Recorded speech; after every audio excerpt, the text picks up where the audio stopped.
Bismillahirrahmanirrahim. Alhamdulillahi Rabbil Alamin. Allahumma salli wa sallim wa barik ala Muhammad wa ala ali Muhammad. Allahumma anfa'na bima 'allamtana wa 'allimna ma yanfa'una wa zidna ilma. Barik lana fi ilmina warzuqna al-ikhlas bil qawli wal 'amali kamila wa ilman nafi'an la yunsa wa tawfiqan daima wa sihhatan wa yaqinan wa afiyah. Amin ya rabbal alamin. Alhamdulillah, akhwani fillah rahimakumullah. Kita lanjutkan pengajian kita Riyadhus Shalihin karya Al-Imam An-Nawawi yang sudah wafat pada tahun 676 Hijriah rahimahullah taala. Dan kita sudah membahas sampai pada hadap tentang duduk atau tidur. Bab 128. Babu jawazi, bab bolehnya al-istilqa'i, terlentang, alal qafa, pada tengkuk, wa wad'i, dan meletakkan ihdar rijlain, salah satu dari kedua kaki, alal ukhra, di atas kaki yang lain, dengan syarat idza lam yakhaf, apabila tidak khawatir inkishafal aurah, tersingkapnya aurat. Wajawazu atau wajawazi, ya, wajawazi, dan bolehnya al-qu'udi, duduk, mutarabbi'an, dengan bersila, wa muhtabiyan, dan dengan ihtiba. Hadis ini membahas 3 masalah. Masalah yang pertama, bolehnya istilqa. Istilqa adalah seseorang tidur terlentang, berarti wajahnya menghadap ke atas. Maka kata-kata alal qafa ini hanya tambahan penegasan. Seandainya ini dihapus, nggak ada masalah. Karena yang namanya istilqa itu pasti alal qafa, karena tengkuknya berada di tangan. Itu yang disebut sebagai istilqa. Boleh istilqa sambil meletakkan satu kaki di atas kaki yang lain. Bukankah ada hadis yang melarang? Kita lihat hadis yang melarang. Nah, fadhal. Yastalqi. Rasul sallallahu alaihi wasallam bersabda, la yastalqi. Jangan istilqa al-insan, seorang manusia, ala qafah, di atas tengkoknya, wa yadha ihda rijlaihi ala al-ukhra, lalu dia letakkan salah satu kaki di atas kaki yang lain. Hadis riwayat Muslim. Ini gimana ini? Imam Nawawi mengatakan boleh, sementara Rasulullah melarang. Nah, maka Imam Nawawi mengatakan idza lam yakhaf inkishaf al-aurah. Jadi menurut Imam Nawawi, larangan tadi adalah apabila khawatir tersingkap auratnya. Tapi kalau tidak khawatir tersingkap auratnya, maka istilqa diperbolehkan dengan meletakkan satu kaki di atas kaki yang lain. Kemudian yang kedua, bolehnya duduk bersila, dan yang ketiga, bolehnya duduk ihtiba. Dan duduk ihtiba ini duduk yang cukup sering dilakukan oleh Rasulullah sallallahu alaihi wasallam. Dalilnya, tulis ihtaba. Karena adalah Nabi, idza jalasa, apabila duduk, ihtaba, beliau ihtiba biyadaihi, dengan kedua telapak tangannya. Hadis riwayat Abu Dawud dari Abu Sa'id, derajatnya sahih. Duduk ihtiba adalah seseorang menegakkan kedua betisnya, kemudian dia menggabungkan kedua betis tadi dengan perutnya, dengan ditahan oleh kedua tangannya begitu. Jadi tangannya digabungkan kanan dengan kiri, setelah itu betisnya berdiri, kemudian pahanya dimepetkan dengan tubuh. Kayak bagaimana antum praktekkan ihtiba? Silakan. Nah, betul kan? Itu namanya ihtiba. Jadi boleh nggak duduk ihtiba ketika pengajian seperti ini? Hukum asalnya adalah boleh. Bahkan itu termasuk duduk yang sering dilakukan oleh Rasulullah SAW. Tapi masalah seperti ini kembali ke adat, al-adatu muhakkamatun. Kalau adat mengatakan tidak sopan di majelis ilmu, jangan. Adat mengatakan boleh, silakan. Hadis 820. Wa an Abdullah bin Yazid radhiyallahu anhu annahu bahwasanya Abdullah ra'a melihat Rasulullah sallallahu alaihi wasallam mustalqiyan, beliau istilqa, berbaring terlentang, fil masjid, di dalam masjid, wadi'an, meletakkan dari rijlaihi, salah satu dari kedua kakinya, alal ukhra, di atas kaki yang lain. Hadis muttafaqun alaih. Hadis ini menunjukkan dua hal. Pertama, boleh tidur di masjid. Maka tidak ada larangan tidur di masjid. Adapun takmir masjid membuat peraturan dilarang tidur di masjid, itu sebenarnya tidak sesuai dengan ajaran Nabi Sallallahu Alaihi Wasallam. Karena Rasulullah tidak pernah melarang. Tetapi takmir melarang orang tidur di masjid ini ada sebabnya. Orang tidur di masjid tidak aturan, akhirnya mengotori masjid. Dia mengeluarkan liurnya netes di karpet masjid. Orang sholat ketika sujud bau liur. Nah, ini kan dahsyat. Maka larangan para takmir itu masuk akal, meskipun sebenarnya tidak bagus larangan itu. Maka seandainya saya sebagai takmir masjid, saya tidak akan melarang orang tidur di masjid. Tapi kita siapkan alas untuk orang tidur di masjid. Dikasih peraturan. Boleh tidur tapi dengan alas. Nah, disiapkan alas. Sehingga nanti kalau dia liurnya jatuh, jatuhnya ke alas tadi. Dia keluar keringat, keringatnya ke alas tadi. Sehingga tidak mengganggu orang-orang yang sholat di masjid. Yang kedua, hadis ini menunjukkan bolehnya berbaring sambil meletakkan salah satu kaki di atas kaki yang lain. Dan tadi sudah saya tampilkan dalil yang melarangnya, tetapi dalil yang melarang itu dipahami oleh Imam Nawawi apabila tersingkap auratnya saja. Hadis berikutnya 821. Wa an Jabir bin Samurah radhiyallahu anhu qala kana an-nabiy sallallahu alaihi wasallam idza shalla, apabila salat al-fajr salat subuh, tarabba'a, beliau bersila, fi majlisi, di majlis beliau, hatta, sehingga tatlu'a syamsu, terbit matahari, hasna, dengan bagus, maksudnya putih sinarnya. Hadis ini sahih, diriwayatkan oleh Abu Dawud dan lain-lain dengan sanad-sanad yang sahih. Hadis ini menunjukkan tiga hal. Pertama, salat subuh disebut juga salat fajr. Ada tiga nama. Fajr, subuh, apalagi? Apalagi? Al-ghadat, salat pagi.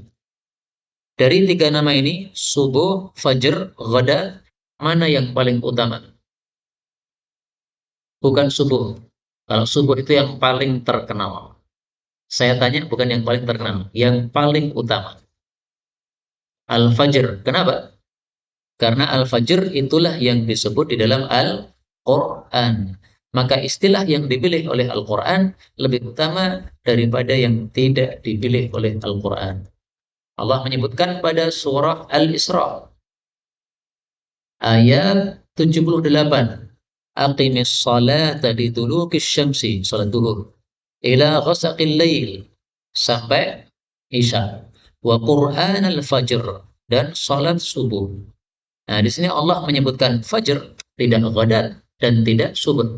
Berarti ini istilah yang lebih afdal. Yang kedua, hadis ini menunjukkan bolehnya duduk bersila karena dilakukan oleh Rasulullah sallallahu alaihi wasallam.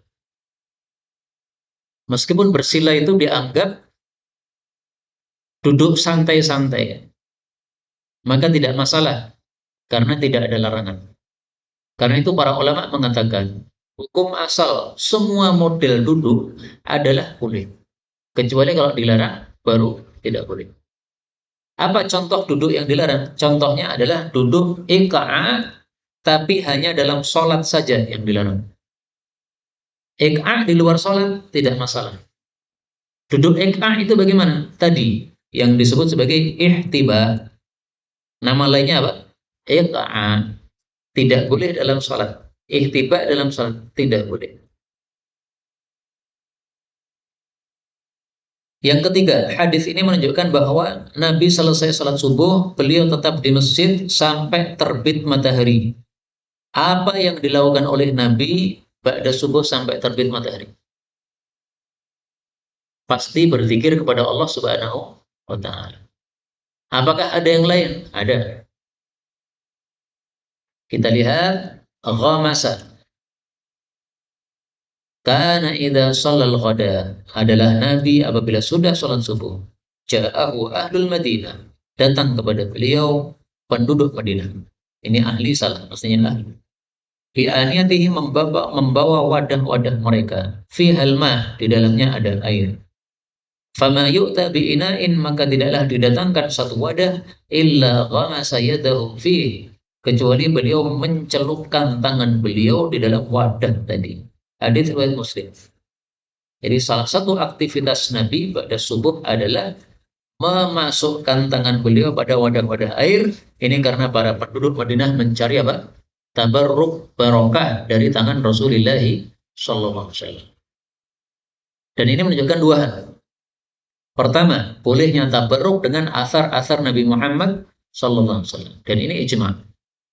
Yang kedua, tawadhu'nya Nabi sallallahu alaihi wasallam, sehingga beliau diminta mencelupkan tangannya, beliau tidak menolak. Kalau orang sombong kan nggak mau kan? Dia mengatakan, siapa kamu nyuruh-nyuruh saya? Nah, Nabi tidak sombong. Beliau orangnya tawadhu. Sehingga diminta, ya Rasulullah, ini tolong tangannya dicelupkan di sini. Dan pada subuh kadang-kadang sangat dingin karena negara Arab. Adakah aktivitas yang lain selain itu? Ada.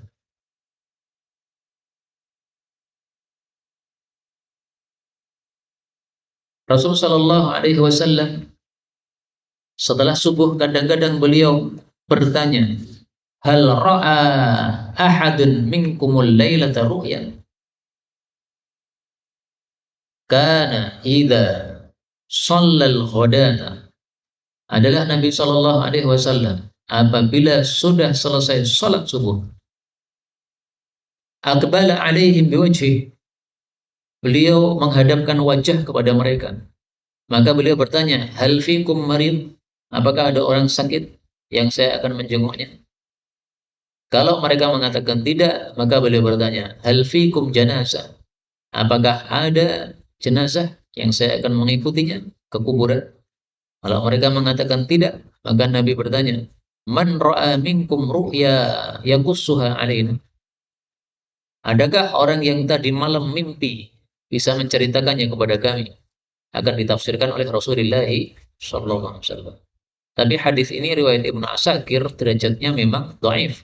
Tetapi hadis ini kalimat terakhir bahwa Nabi bertanya tentang siapa yang tadi malam bermimpi, ini sahih dalam kitab Sahih Bukhari. Tapi kalimatnya tidak selengkap ini.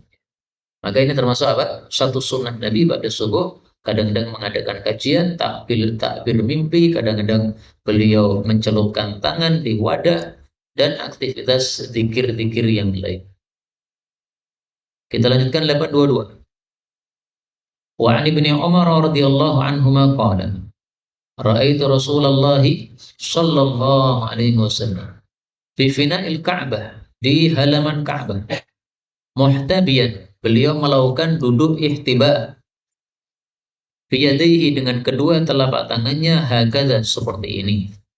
Wa wasafa, dan Ibnu Umar mensifatkan, biyadaihi, dengan kedua telapak tangannya, al-ihtiba, duduk ihtiba tersebut, wa huwal qurfusa, dan itulah duduk yang disebut qurfusa. Hadis diriwayatkan oleh Imam Bukhari. Hadis ini menunjukkan dua hal. Pertama, boleh duduk ihtiba. Dan pernah dilakukan oleh Nabi duduk ihtiba di halaman Ka'bah. Kadang-kadang orang Arab duduk ihtiba dengan menggabungkan kedua telapak tangan. Kadang-kadang mereka duduk ihtiba dengan memakai surban. Jadi tangannya tidak digabungkan. Tangannya berada di antara badan dan telapak dan pahanya. Kemudian supaya duduknya ini tetap tidak berubah, maka diikat dengan apa? Surban. Semuanya disebut ihtiba, baik dengan tangan maupun dengan surban. Yang kedua, hadis ini menunjukkan bahwa nama lain ihtiba adalah apa? Qurfusa. Ada nama lain disebut juga jilsatul a'rab. Cara duduknya orang-orang Arab di sana. Maka ini sekaligus menunjukkan tawaduknya Rasulullah Sallallahu Alaihi Wasallam. Beliau duduk seperti duduknya orang-orang Arab di sana, yang mereka suka duduk qurfusa atau duduk ihtiba. Adapun tawaduknya Rasul Sallallahu Alaihi Wasallam disebutkan dalam hadis yang lain. Yarkabul himar. Karena adalah Nabi yarkabul himar, mengendarai keledai. Keledai itu adalah tunggangan murahan bagi orang-orang Arab. Yang mahal kuda atau unta. Keledai murahan. Jadi kalau sekarang dipraktekkan pada masa kita, ya naik kendaraan yang biasa, yang tidak wah. Misalnya kendaraan sudah kuno, bukan yang metik misalnya. Wa yakhsifun na'la, dan beliau membuat sendiri sandalnya. Wa yarfa'ul qamis, dan beliau mengangkat gamisnya, tidak isbal. Wa yalbasus suf, dan beliau memakai voile. Wa yaqulu man raghiba an sunnati falaysa minni. Siapa yang berpaling dari sunnahku, tidak mau tawadhu, maka bukan termasuk dari golonganku. Hadis Ibnu Asakir, derajatnya hasan. Kita lanjutkan 823. Wa an Qailata binti Makhramata radhiyallahu anha qalat, ra'aitu an-nabiyya sallallahu alaihi wasallam. Aku melihat Nabi wa huwa qa'idun, dalam keadaan duduk, al-qurfusa. Nama lainnya apa tadi? Ihtiba. Nama lainnya apa lagi? Jilsatul a'ra. Falamma, maka tatkala ra'aitu, aku melihat Rasulullah sallallahu alaihi wasallam al-mutakhashshi'a, khusyuk fil jilsah, di dalam duduk, itu saya gemetaran, minal faraq, dari sebab takut. Hadis diriwayatkan oleh Abu Dawud dan Tirmidzi. Hadis ini menunjukkan dua hal. Pertama, bolehnya duduk qurfusa. Dan sudah dijelaskan bahwa qurfusa termasuk duduk yang sering dilakukan oleh Rasulullah sallallahu alaihi wasallam. Yang kedua, hadis ini menunjukkan wibawanya Rasul sallallahu alaihi wasallam. Itu orang yang melihat Nabi sampai gemetar. Ini berarti wibawa. Maka para ulama juga mendapatkan kewibawaan sebagaimana Rasul sallallahu alaihi wasallam, karena para ulama adalah warathatul anbiya. Imam Syafi'i mengatakan, saya tidak berani minum air sementara Imam Malik rahimahullah ada di depan saya. Jadi wibawanya Imam Malik menyebabkan Imam Syafi'i tidak berani minum air. Imam Syafi'i ketika belajar sama Imam Malik rahimahullah, maka ketika sudah selesai satu halaman dibaca, beliau membuka dengan sangat perlahan-lahan sampai tidak ada suara. Ini karena wibawanya Imam Malik rahimahullah ta'ala. Nah, maka wibawa ini diberikan oleh Allah kepada orang-orang yang menjadi pewaris Rasulullah sallallahu alaihi wasallam.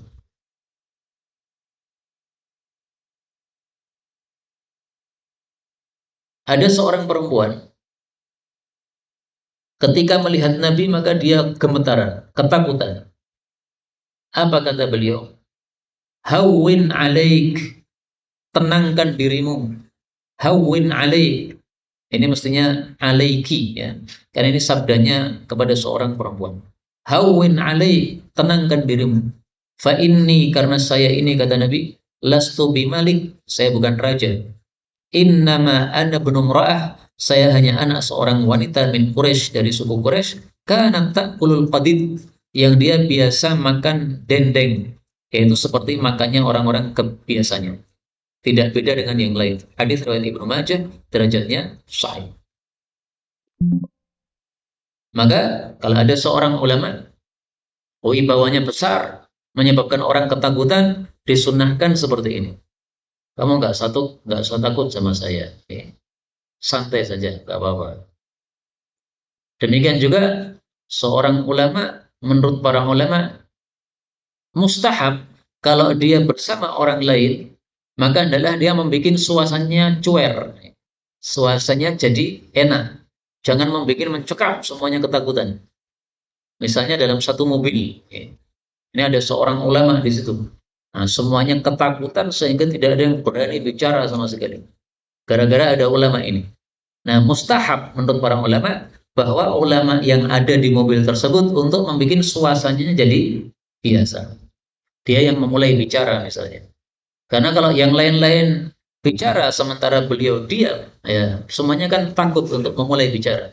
Kalau beliau sendiri yang mulai bicara, maka yang lain-lainnya juga tidak akan ada masalah. Nah itu diambil dari hadis ini. Hawwin alaih, tenangkan dirimu, gak usah takut sama saya. Meskipun kebiasaan para ulama menghabiskan waktu dengan zikir, dengan wirid. Tapi dalam kondisi tadi, orang-orang pada ketakutan, mencekam suasananya, maka mustahab untuk dia membuat suasananya jadi berubah. 824. Wa anis Syarid bin Suwaid radhiyallahu anhu qala, marra bi, melewati saya Rasulullah sallallahu alaihi wasallam. Wa ana jalisun, sementara saya duduk hakada seperti ini.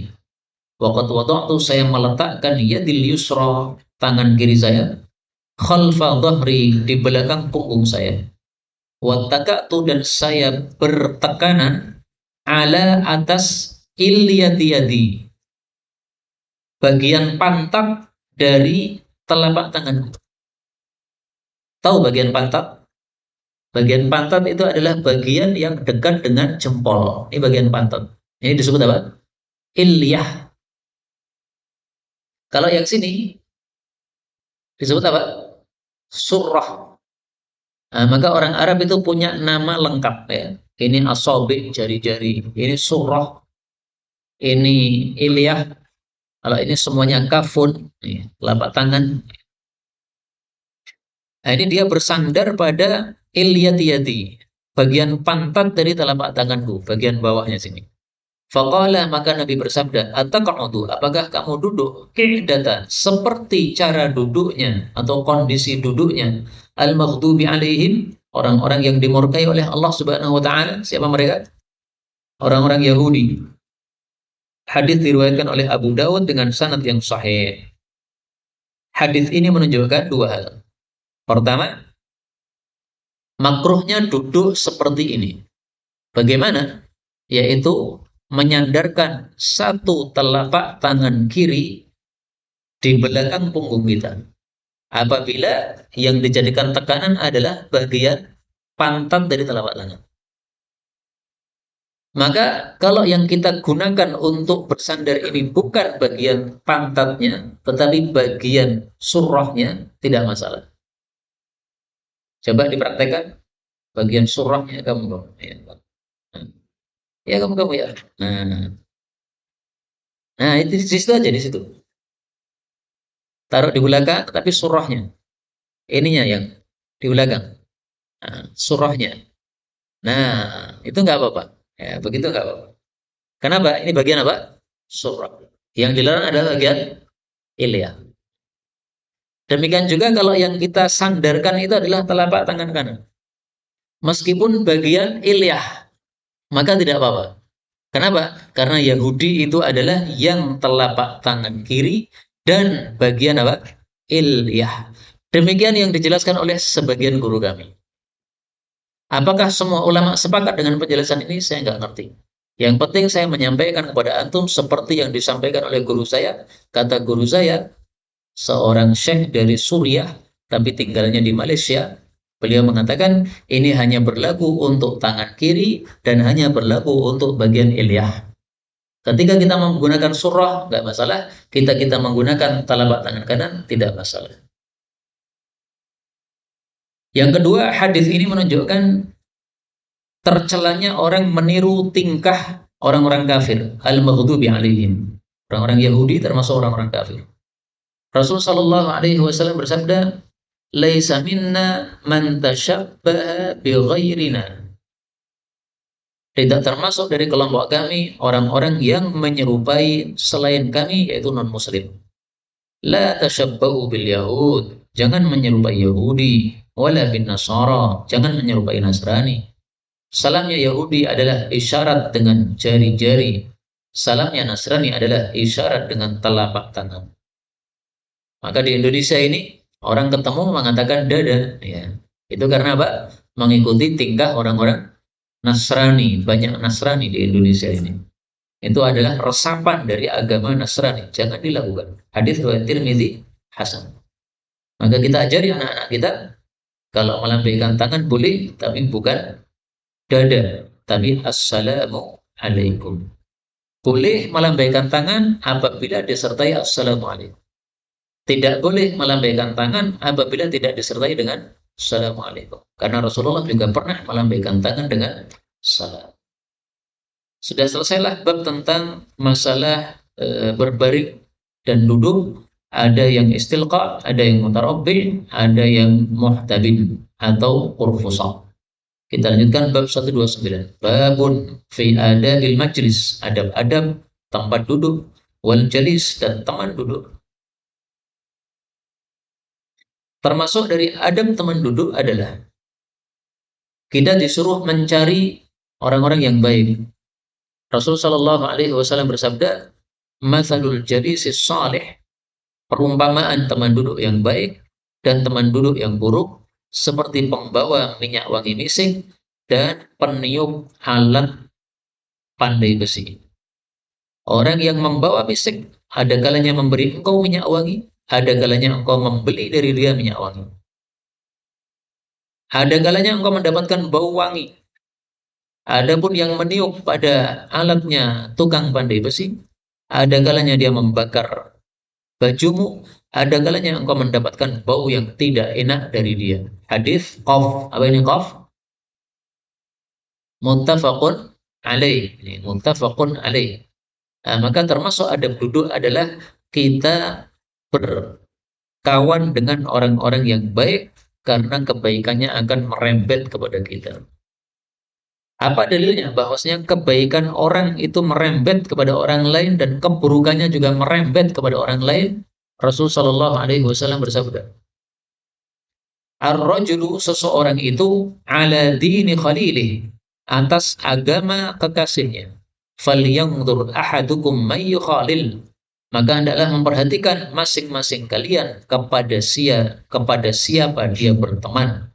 Hadis riwayat Dal. Apa ini Dal? Abu Dawud. Jadi berteman itu bisa bahaya, bisa beruntung. Beruntung kalau dia orang baik, merembet kebaikannya. Bahaya kalau dia orang jelek, maka merembet juga keburukannya. Orang yang ingin menjadi ahli tahajud, caranya berteman dengan orang ahli tahajud. Melihat dia tahajud akan ketularan. Orang yang suka untuk menjadi dermawan, berteman dengan orang yang terkenal dermawan, dia akan ketularan dermawannya. Demikian juga sifat-sifat yang lain. 825. Wa 'an Ibnu Umar radhiyallahu anhuma qala qala Rasulullah sallallahu alaihi wasallam, la yuqimanna, betul-betul janganlah menyuruh berdiri ahadukum, salah satu kalian, rajulan, kepada orang yang lain, min majlisih, dari tempat duduknya, thumma yajlisu fi, kemudian dia duduk padanya, walakin, akan tetapi, tawassa'u, luaskanlah, maksudnya ucapkanlah, tawassa'u, luaskanlah, wa tafassahu, dan longgarkanlah.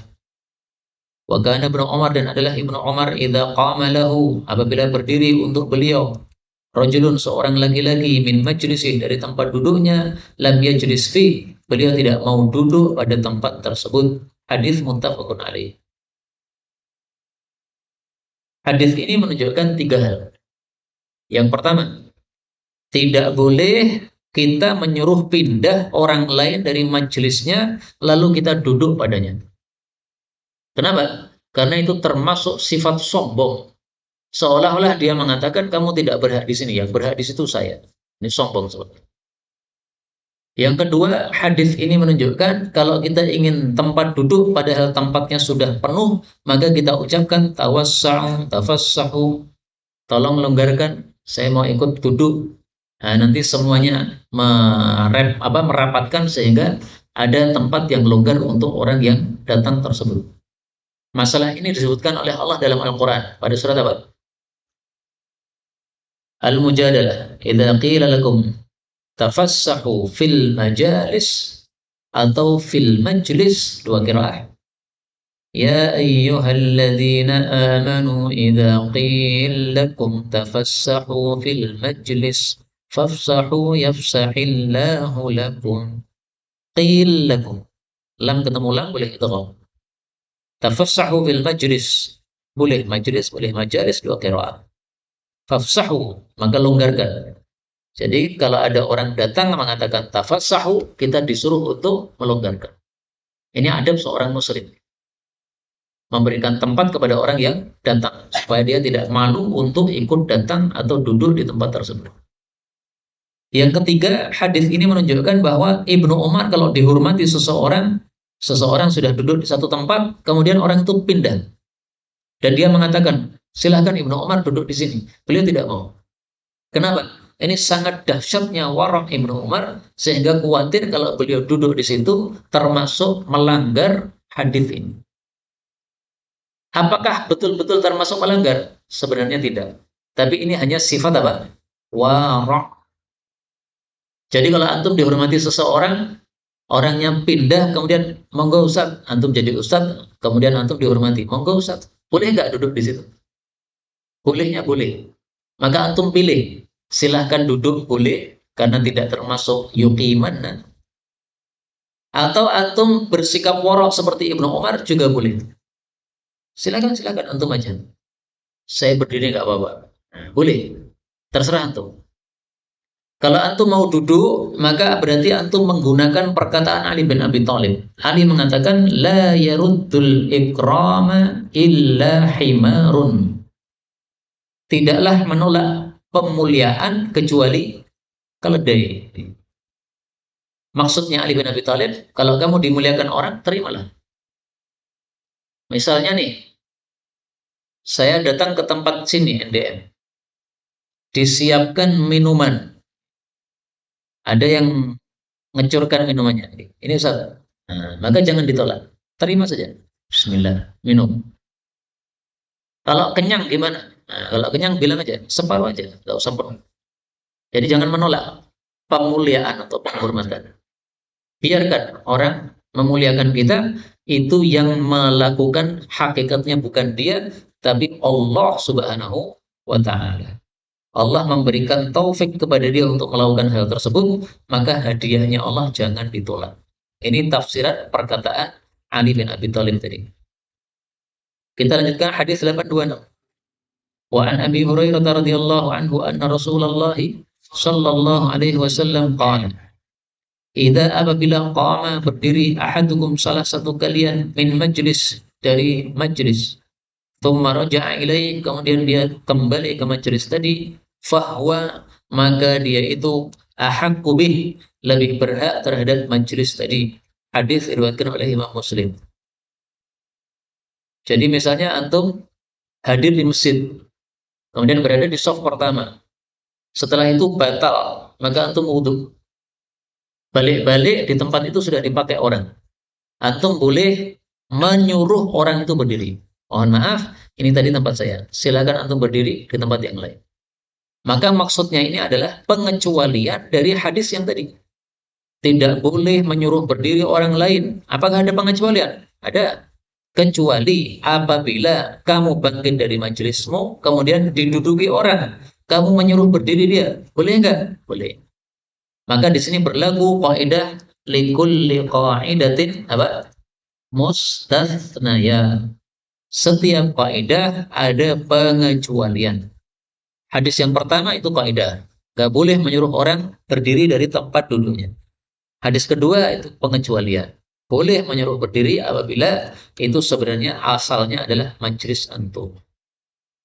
Sama saja apakah antum meninggalkan bekas atau tidak, sama saja. Antum duduk ada sajadahnya. Kemudian ketika ada orang melihat sajadah kosong, maka sajadahnya dia singkirkan. kemudian dia duduk di situ. Antum berhak menyuruh dia pindah.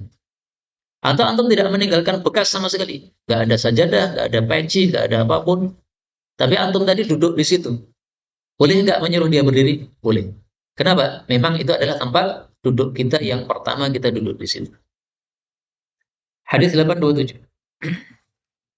Wa an Jabir bin Samurah radhiyallahu anhuma qala, kunna adalah kami dulu.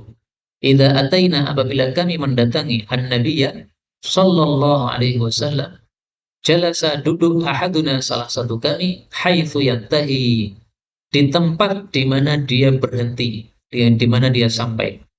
Hadis diriwayatkan oleh Abu Dawud dan Tirmidzi dan beliau mengatakan hadis ini hasan. Hadis ini menunjukkan bahwa adabnya majelis orang yang datang belakangan duduk di belakang. Itu maksud dari jalasa ahaduna haitsu yantahi. Di mana dia sampai yaitu di belakang, ya berarti di belakang. Tidak kemudian maju-maju ke depan melangkai pundak-pundak orang. Kecuali kalau diperintahkan oleh pemilik majelis. Misalnya Rasulullah SAW ketika melihat Abu Bakar datang terlambat misalnya, nah, Rasulullah mengatakan silahkan Abu Bakar maju ke depan. Nah, kecuali kalau dipersilahkan oleh pemilik majelis, nggak apa-apa. Demikian juga Ibnu Abbas, beliau duduk di majelis mengajar ilmu. Kalau datang Ibnu Abi Jamrah, maka dia menghormatinya dan disuruh maju ke depan. Berarti menunjukkan apa? Diizinkan. Maka seperti ini diperbolehkan. 828. Wa an Abi Abdullah Salman Al-Farisi radhiyallahu anhu qala qala Rasulullah sallallahu alaihi wasallam, la yaghtasil, janganlah mandi rajulun, seseorang, yaumal jum'ah, pada hari Jumat, wa yatatahharu, dan dia bersuci, mastata'a, semampu dia, min tuhrin, dari bersuci, wa yaddahin, dan dia memakai minyak, min duhni, dari minyak wangi, dari minyaknya, au yamassu, atau dia menyentuh, min tibi baitihi, dari parfum rumahnya, thumma yakhruju, kemudian dia keluar, yaitu dari rumah, fala yufarriqu, lalu tidak memisahkan, baina tsnain, di antara dua orang, thumma yusalli, kemudian dia salat, ma kutiba lahu, apa yang dicatat untuknya, thumma yunsitu, kemudian dia diam, idza takallama al-imam, apabila imam bicara, illa ghufiralah, kecuali diampuni untuk dia, ma bainahu, antara dia, maksudnya antara hari tersebut, wa bainal jumu'atil ukhra, sampai Jumat yang lain, yaitu sampai satu pekan ke depan. Hadis diriwayatkan oleh Al-Bukhari. Hadis ini menunjukkan fadilahnya orang yang mandi Jumatan. Setelah itu dia bersuci. Setelah itu dia memakai parfum. Setelah itu dia datang ke masjid, sholat sunnah 2 rakaat, dan seterusnya, sampai imam datang. Setelah itu dia mendengarkan khutbah, tidak bicara sama sekali. Ketika imam bicara, maka fadilahnya diampuni oleh Allah selama 7 hari. Dalam hadis yang lain ada tambahan plus 3 hari. Berarti totalnya berapa? 10 hari. Dari mana hadis tersebut? Tambahan 3 hari. Nah, kita lihat apakah di bawahnya ada ataukah tidak. Tidak ada ya. Kita cari dalam Jami' Shaghir. Kata kuncinya waziyadatu. Falahu kaffaratu ma bainal jum'ati ilal jum'ah wa ziyadatu thalathati ayyam. Dan ditambah lagi 3 hari berikutnya. Ini hadis sahih. Diriwayatkan oleh Imam Mim. Apa Imam? Muslim dalam kitab sahih. Wa ziyadatu thalathati ayyam. Ditambah 3 hari lagi. Yang berkaitan dengan bab yang kita bahas adalah pada kalimat ini. Fala yufarriqu baina tsnain. Tidak memisahkan antara dua orang yang sudah duduk. Jadi adabnya kita datang ke majelis, jangan memisahkan dua orang yang sudah duduk kemudian kita berada di tengahnya. Ini tidak sopan kepada orang yang sudah duduk seperti itu. Apakah ada pengecualian? Ada. Kecuali kalau dia mengizinkan. Misalnya kita melihat dua orang duduk, kemudian celah antara keduanya sempit. Kita minta izin, mohon maaf, ini tempat agak kecil, tapi kalau panjenengan geser bisa cukup untuk saya. Boleh nggak saya duduk di situ? Nah, kalau keduanya mengizinkan silakan.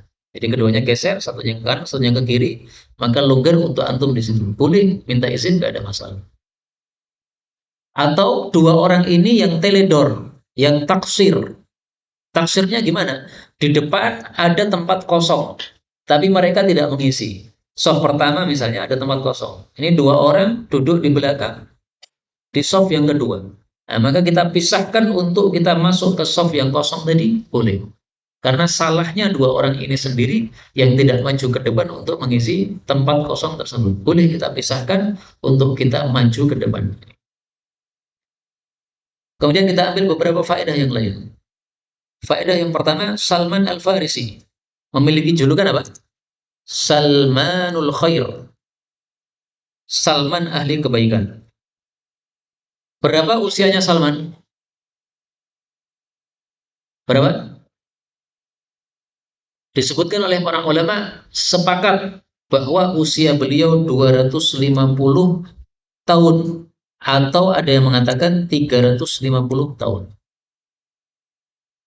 Bahkan ada yang berpendapat Salman ini bertemu dengan Wasiyu Isa, orang yang menerima wasiat langsung dari Nabi Isa alaihi salatu wassalam.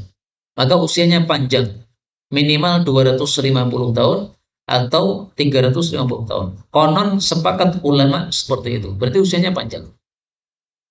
Dan seperti ini bagi Allah Subhanahu wa taala tidaklah susah, karena Allah menyebutkan kepada kita di dalam Al-Qur'an tentang kisahnya siapa?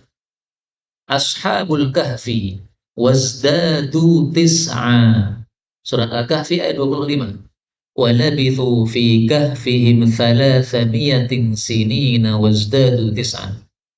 Mereka tinggal di gua mereka selama 300 tahun. 300, boleh mi'ah, boleh mi'ah, dua qiraat. Wazdadu tis'an, dan ditambah 9 tahun. Berarti 309 tahun. Maksudnya, kalau dengan bulan dengan tahun Masehi, maka 309 tahun. Kalau dengan tahun Hijriah, 309 tahun. Kalau dengan Masehi, maka 300 tahun. Karena pertautannya adalah 3 tahun setiap 100 tahun. Faedah berikutnya. La yaghtasilu rajulun yaumal jum'ah. Hari Jumat mandi. Kata-kata yaumal jum'ah menunjukkan bahwa mandi Jumat sudah mulai sah. Mulai kapan? Mulai tulu'ul fajr, terbitnya fajar. Karena hari itu dimulai dari terbitnya fajar. Ada yaum, ada nahar, ada lail. Lail terbit mulainya adalah maghrib atau ghurubus syams, sementara yaum ini mulainya adalah tulu'ul fajr, terbitnya fajar. Maka kalau engkau mandi Jumatan jam 5 pagi, ini sudah sah. Tetapi lebih afdal mandi Jumatan didekatkan dengan waktu Jumatan. Jadi ada waktu yang mubah, ada waktu yang sunnah atau afdal. Yang afdal adalah yang menjelang Jumatan. Yang mubah adalah mulai terbit fajar. Nah, ilmu seperti ini supaya tidak lupa, kadang-kadang kita terapkan. Antum mandi Jumatan, habis subuh langsung. Atau sebelum sholat subuh, sudah adzan subuh, kemudian antum mandi, niatannya mandi Jumatan. Nanti Jumatan sudah tidak usah mandi lagi. Loh, kenapa melakukan itu? Supaya tidak lupa ilmu ini. Ini cara mengikat ilmu, diamalkan. Inilah yang dapat kita bicarakan, benarnya dari Allah. Kalaupun ada salahnya, astagfirullahaladzim wa lakum. 45 menit sudah kita membahas hadis, sisa waktu soal jawab bebas.